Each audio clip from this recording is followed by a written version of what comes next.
প্রাথমিক শিক্ষা পদক 2026 ঘোষণা, শ্রেষ্ঠ শিক্ষক এবং শিক্ষার্থী বাছাই শুরু। প্রাথমিক শিক্ষা অধিদপ্তর থেকে প্রকাশ করা হয়েছে প্রাথমিক শিক্ষা পদক 2026 সংক্রান্ত নতুন নির্দেশনা। এই নির্দেশনায় বলা হয়েছে, প্রাথমিক ও গণশিক্ষা মন্ত্রণালয়ের অধীনে প্রতি বছরের মতো এবারও ব্যক্তি ও প্রতিষ্ঠান পর্যায়ে শ্রেষ্ঠদের মাঝে প্রাথমিক শিক্ষা পদক 2026 প্রদান করা হবে।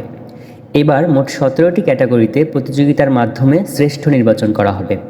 প্রতিযোগিতার সময়সূচি: উপজেলা বা সিটি কর্পোরেশন থানা পর্যায়ে 14 মে থেকে 17 মে 2026 পর্যন্ত, জেলা পর্যায়ে 19 মে থেকে 21 মে 2026, বিভাগীয় পর্যায়ে 23 মে থেকে 25 মে 2026। এছাড়াও জাতীয় পর্যায়ে অংশগ্রহণের জন্য নির্বাচিত ব্যক্তি ও প্রতিষ্ঠানের তালিকা ও মূল্যায়ন ছক আগামী 1 জুন 2026 তারিখের মধ্যে প্রাথমিক শিক্ষা অধিদপ্তরে পাঠাতে হবে।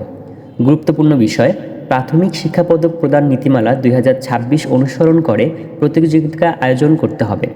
নীতিমালাটি পাওয়া যাবে www.moppi.gov.bd ওয়েবসাইটে। এ ধরনের গুরুত্বপূর্ণ খবর সবার আগে পেতে এবং সরকারি নির্দেশনা নীতিমালা সংক্রান্ত আপডেট পেতে পেজটি ফলো রাখুন এবং সাবস্ক্রাইব করুন। ধন্যবাদ। আসসালামু আলাইকুম।